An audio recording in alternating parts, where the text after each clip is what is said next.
Hey everyone, and welcome back for another deep dive. Today, we're going to be wading into some pretty murky waters. Apple's iPad, specifically the base model, hasn't seen an update in over 2 years. 2 years. You practically need like an archaeologist to find tech that old at this point. We're here to try to figure out why. And joining us to make sense of it all is... Hi. Expert speaker. It's definitely a head scratcher. Especially for the company that like practically invented the modern tablet, you know? Right.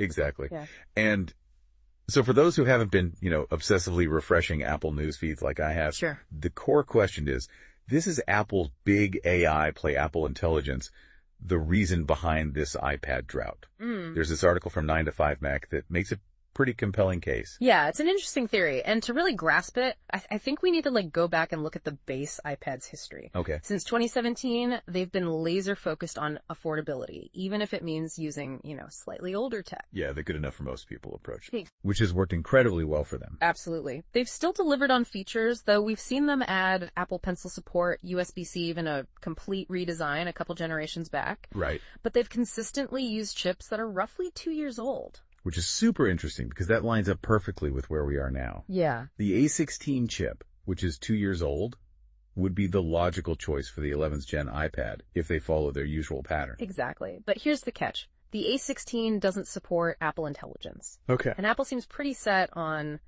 baking this into all their new products. So it's either delay the iPad indefinitely, which just seems unsustainable, or break their whole affordability model by cramming in a way more powerful chip. Right. Bumping up to a chip that can handle Apple Intelligence would mean tapping into the newer 3-nanometer technology, which is very expensive. Yeah.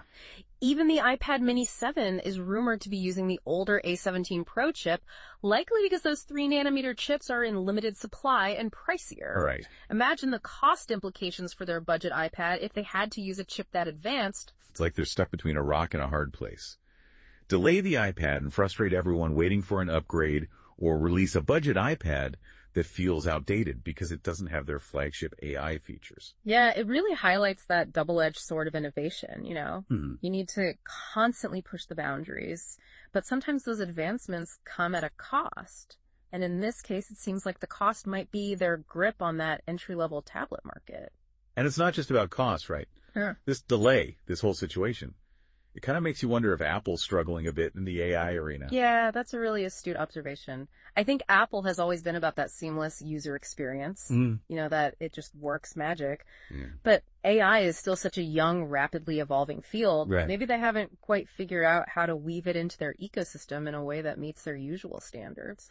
It makes you wonder if chasing after this vision of Apple Intelligence everywhere is actually hindering their ability to innovate in other areas. Like, are they so focused on catching up to the competition that they're neglecting their strengths? Yeah, there's a real possibility that Apple, in their quest for, a really polished Apple Intelligence, might be inadvertently holding back the development of the technology itself.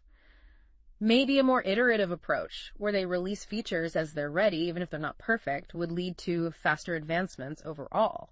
It's like they're so used to being the trendsetters that they're afraid to show anything less than like a finished product. Yeah. But in a field like AI, where things change so quickly, that kind of thinking could really hold them back. Exactly. Think about companies like Google, for example.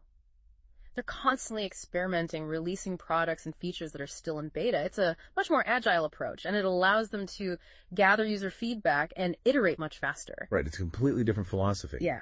Apple's all about control, carefully curating every aspect of the user experience. And Google's more experimental, willing to put things out there and see what sticks. Yeah, and to be fair, both approaches have their pros and cons. Apple's meticulous approach has served them well in the past, but it might not be the best fit for a field as dynamic as AI. It's almost like they need to loosen the reins a bit, embrace a little bit of that Silicon Valley, move fast and break things mentality. It's a risk, for sure, but sometimes the biggest rewards come from taking the biggest risks. So if Apple is struggling to adapt their usual playbook to the world of AI, what does that mean for them moving forward? Are we watching like a giant stumble? It's definitely a pivotal moment for them, I think. They've built their reputation on being the innovators, the ones who set the bar for everyone else. Yeah. But in the AI race, they're playing catch up. The question is, can they leverage those strengths Their focus on user experience, their loyal customer base to close that gap. Because right now, this whole iPad situation feels like a microcosm of that, like, larger struggle. Yeah. They're so focused on getting Apple Intelligence right, on not releasing anything less than perfect, that they're potentially missing out on, like, valuable time and opportunities to learn and iterate. Exactly. And the longer this delay goes on, the more it risks damaging their image. Consumers might start to see them as out of touch, slow to adapt, even a little afraid of the unknown. Yeah, like they're stuck in a bit of a time warp, clinging to the strategies that worked so well in the past, but might not be the best fit for this, new era of technology. And it's not just about perception. This delay also gives their competitors more time to solidify their position in the AI market, to attract developers to build out their ecosystems. The clock is ticking. Okay, so what does this all mean for us, the users? Should we be worried? Should we ditch our iPhones for Google Pixels and start learning Mandarin so we can program our own AI assistants? Well, I wouldn't go that far, but it's definitely something to pay attention to. Apple's decisions in the AI space will have ripple effects throughout the tech industry. So we need to keep a close eye on how they navigate this transition. Will they stick to their guns, prioritizing a polished Apple Intelligence experience, even if it means falling behind? Or will they embrace a more agile, iterative approach, even if it means showing some vulnerability? And for those of us who are excited about the potential of AI, it's a fascinating drama to watch unfold, because ultimately this isn't just about Apple. It's about how we as a society integrate these powerful new technologies into our lives. It's a story with no clear ending in sight, but one thing's for sure, it's going to be an interesting ride. Absolutely. This has been such an insightful deep dive. Lots to think about when it comes to Apple AI and the future of, well, everything. And here's a final thought for you to ponder. Is Apple's more cautious approach to AI development ultimately a strength or a weakness? Let us know what you think. Until next time, happy diving.